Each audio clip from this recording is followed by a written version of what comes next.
Plan de lectura día 24, mes 12. Zacarías, capítulo 6. Vemos que la visión de los caballos es una continuidad de aquella presentada en el capítulo 1. En ese pasaje, los caballos habían traído la noticia al Señor de que las naciones que habían despojado a Judá estaban en paz, cuestión que el Padre se dispuso a cambiar luego de la intercesión de Cristo, trayendo juicio sobre esos pueblos. En este capítulo 6, los caballos vuelven tirando carros, pero sin jinete, lo que muestra que el Señor es quien los controla. Los caballos representan a los ángeles que ejecutan la voluntad de Dios en la tierra. Aquí aparecen volviendo luego de haber derramado ese juicio de Dios sobre las naciones que oprimieron a su pueblo, lo que agradó al Señor. Las direcciones del norte y del sur representan a Babilonia y a Egipto respectivamente desde la posición geográfica de Judá. Estas eran dos grandes naciones que los habían oprimido en su momento, pero el Señor es quien se encarga de vindicar a su pueblo. A diferencia de la visión de Apocalipsis 6, los colores de los caballos parecen no ser importantes aquí para el significado de la visión, pero es relevante que entendamos que este gobierno de Dios sobre su creación y su soberanía sobre las naciones sigue en pie cada día, algo que justamente hace presente la visión de Apocalipsis 6.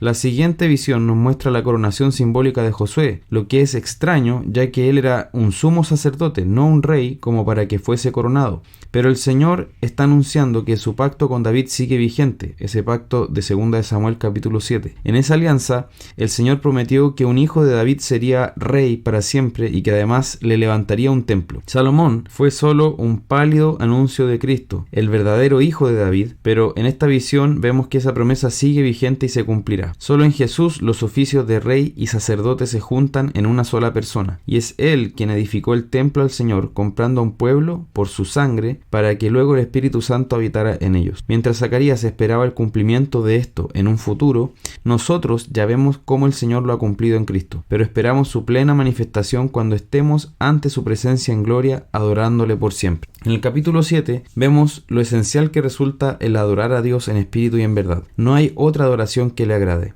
Luego de que el templo fuera destruido y que ellos fueron tomados cautivos, este pueblo había conmemorado ese hecho con ayunos. Ahora que el templo estaba siendo reconstruido, ellos se preguntaban si debían seguir ayunando para recordar ese terrible hecho.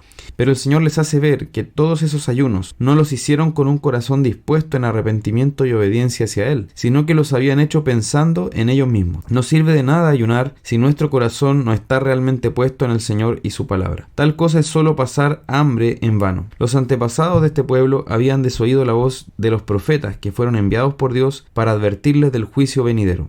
Habían vivido en su pecado y rebelión sin arrepentirse. El profeta estaba exhortando a los hijos de estos antepasados para que entendieran que si ellos no tenían corazones sensibles a la palabra de Dios, no tenía sentido ninguna ceremonia externa que pudieran hacer, ningún ritual ni ayuno. La misma exhortación vale para nosotros hoy. El Señor Jesús dijo a la mujer samaritana que el Señor busca adoradores que le adoren en espíritu y en verdad, en Juan capítulo 4. Nuestra vida debe reflejar un amor por el Señor que impacta todo lo que hacemos, hasta lo más cotidiano que es comer y beber. Por eso la Escritura dice: si pues coméis o bebéis o hacéis otra cosa, hacedlo todo para la gloria de Dios, en 1 Corintios 10:31. Es una adoración que nace de un corazón transformado por el Espíritu y que impacta todo nuestro andar, incluyendo no solo nuestra relación personal con Dios, sino también nuestro trato con el prójimo. Solo así tiene sentido que ayunemos, pues de lo contrario solo estamos dejando de comer, que no es lo mismo. El Salmo 143 ya fue comentado en la primera parte de este plan. Proverbios 30, 24 al 28. La creación revela la gloria de Dios, su eterno poder y su inmensa sabiduría,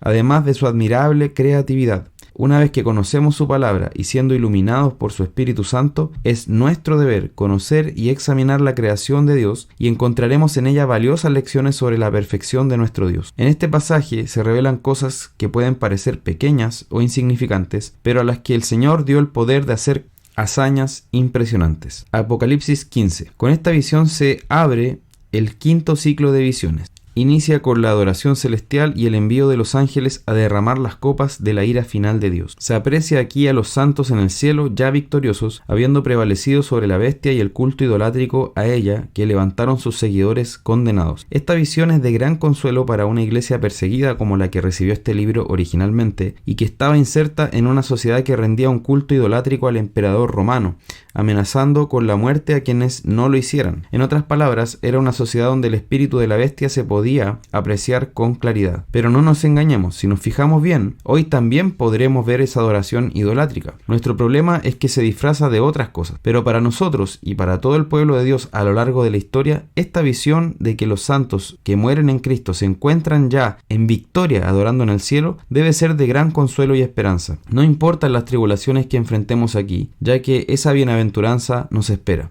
Ellos estaban cantando con sus arpas un antiguo canto de victoria que entonó el pueblo de Israel luego de pasar por el mar que Dios abrió para ellos. Vemos cómo se exalta a Dios por sus obras y sus excelencias. Se le presenta como el Rey de los santos, quien es digno de ser temido por toda criatura. Solo Él es santo, su ser está exaltado sobre todo, más allá de todas las cosas, merecedor de toda honra. Esa adoración se extiende a todas las naciones, como fue anunciado por los profetas y salmos del Antiguo Testamento. Veamos cómo Dios es adorado no solo por su salvación, sino que también por sus justos juicios. Sus santos aman la justicia de Dios, no con un espíritu vengativo y carnal, sino porque la justicia es una perfección en el Señor y es necesario que el pecado del hombre sea castigado. Fue Cristo quien soportó ese castigo en favor de quienes creen en Él, pero aquellos que rehusaron creer en su nombre deberán soportar esa justa ira por toda la eternidad, y es justo que así sea. Esa es la real gravedad del pecado y también la verdadera dimensión de la justicia de Dios. Esto da paso a la visión de los ángeles que portan las 7 copas de la ira final de Dios. Fijémonos que ya no son advertencias como las trompetas, no son esos juicios que se derraman a lo largo de toda esta era, sino la consumación de la ira de Dios, como dice el versículo 1, lo que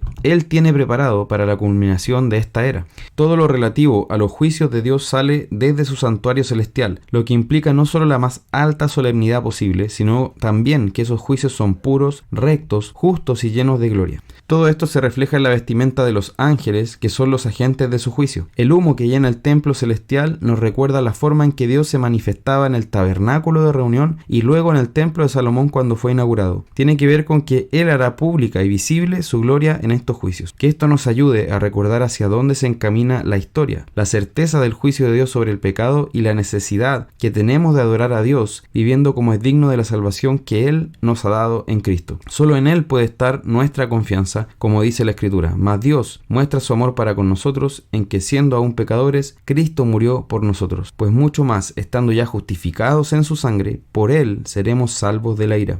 Porque si siendo enemigos fuimos reconciliados con Dios por la muerte de su Hijo, mucho más, estando reconciliados, seremos salvos por su vida. Romanos 5, 8 al 10.